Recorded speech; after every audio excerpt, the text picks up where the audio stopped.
To be able to work with acrylic paint at home, there's only a couple of things that you're going to need outside of the things that are already in your art kit. Mainly your palette. So in the classroom, we use these white plastic palettes, which are really nice because they're durable and they're reusable and they clean out pretty easily. If you don't have anything like this at home, as far as like a white piece of plastic or a traditional palette, that's fine. There's other things that you can use. My suggestion is that you could tape a piece of aluminum foil to a countertop and just tape it there and use that. Once you're done, you can just take the aluminum foil, roll it up and throw it away. That's fine. You could also use a piece of cardboard. If that was the case, what you would do is take some white paint and coat the piece of cardboard, allow that to dry completely, and then you would have a surface of which you can mix things on top of. The most important thing to remember is that you want to use a material that's not going to be absorbent. You don't want the paint absorbing into that material while you're trying to mix it, because then it's going to change the way that that paint reacts to the surface.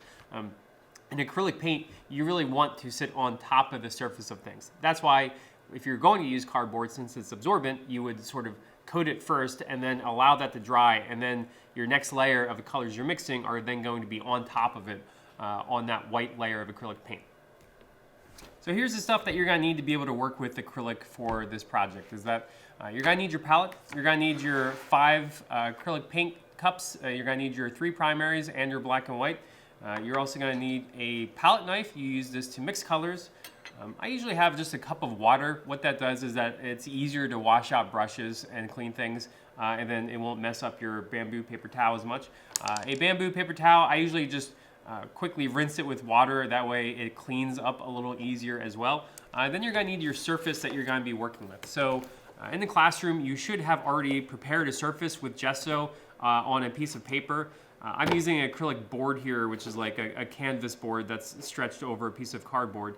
And at home, if you didn't have gesso to work with, what you can use is just a thin layer of white paint over top of either a thick piece of paper or a piece of cardboard. And that's all you're really gonna need.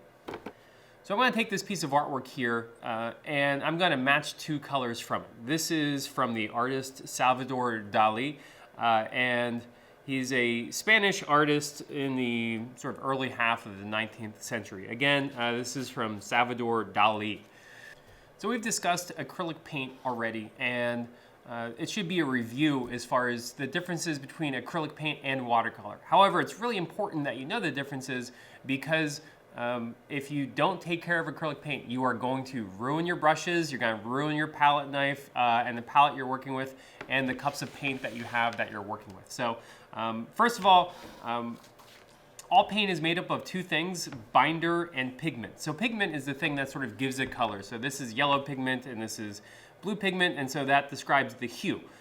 They're just typically particles of granulates, and what you need is that you need a binder to sort of hold them together. And so the binder is the glue that holds the paint to the surface that you're working with. And so in acrylic, the binder is an acrylic polymer, which is basically, it was developed in the early part, the first half of the 20th century, and it's a sort of plastic material. So when it dries, it sort of has a plasticky sort of finish to it.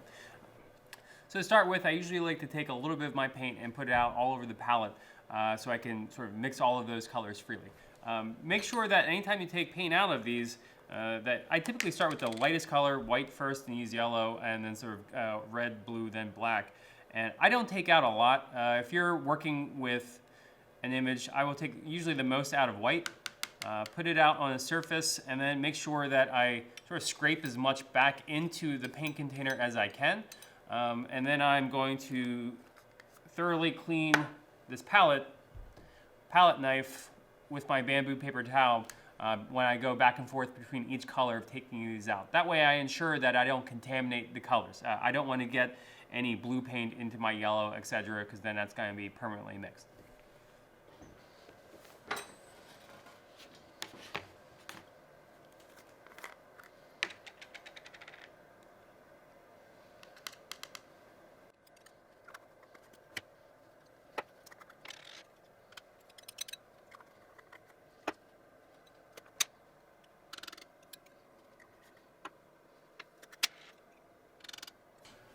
So when I'm mixing these colors, I'm always making sure that I mix the dark colors into the light colors. So I will start with the lightest color first.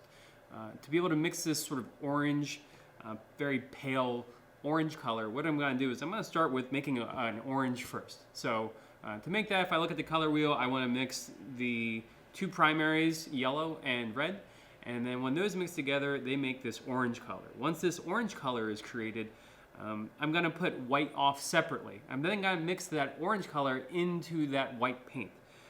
Once that starts to happening, I can start to see that it's going to be a lighter tint because I added the white, but it's still not unsaturated enough. For that to happen, I'm going to need to add the colors complement. So if I look at the color wheel, by adding blue, I can see that when I say blue, just a tiny, tiny bit of blue. When I add that color, I can then see it's going to desaturate the color. It's not going to be as vibrant. And then I start getting close to the color that I have here. However, if holding this to the color that I'm trying to get from this piece by Salvador Dali, I can see that it's still a little dark and it's a little too vibrant. So what I'm going to do is go back and add just a little bit of white to the color. And I'm also going to add even a little bit more blue. That's going to make it less saturated and also a little bit lighter.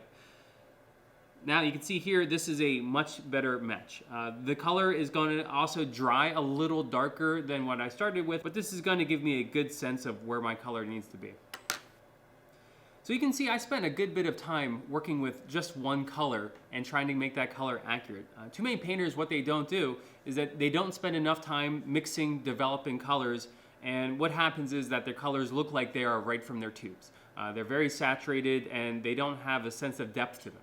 I'd say that's the biggest difference when I look at work by students and then work by professional artists, is that the artists are willing to sort of develop their color palette more. So try not to rush through this. Spend time, develop the colors. Don't just work with these very saturated colors to start with. And one thing that you could do is you should also think about developing the color digitally first, and then you have something to match towards.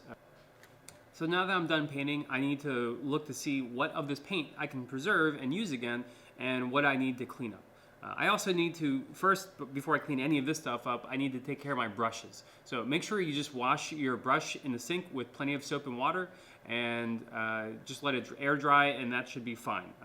But make sure that you don't let the paint dry, otherwise it'll turn into plastic and you're not going to be able to use your brush again, and you're going to ruin it. To clean up the palette, what I'm going to do is I'm going to see what I can preserve here. So I think I'm going to be able to scrape up some of this, be able to put it back into the container and save it.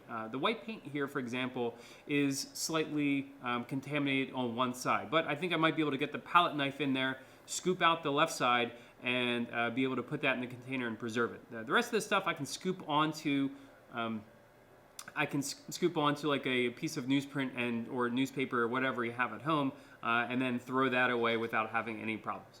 If you have a palette at home, if you prepared a surface, say with cardboard, is that you could reuse that palette after that paint dries as many times as you want. You're just gonna have colors working on top of it. In the school here, I'm gonna be able to scrape this with a wire brush if paint completely dried out, and be able to get it pretty close to white on the surface that I started with.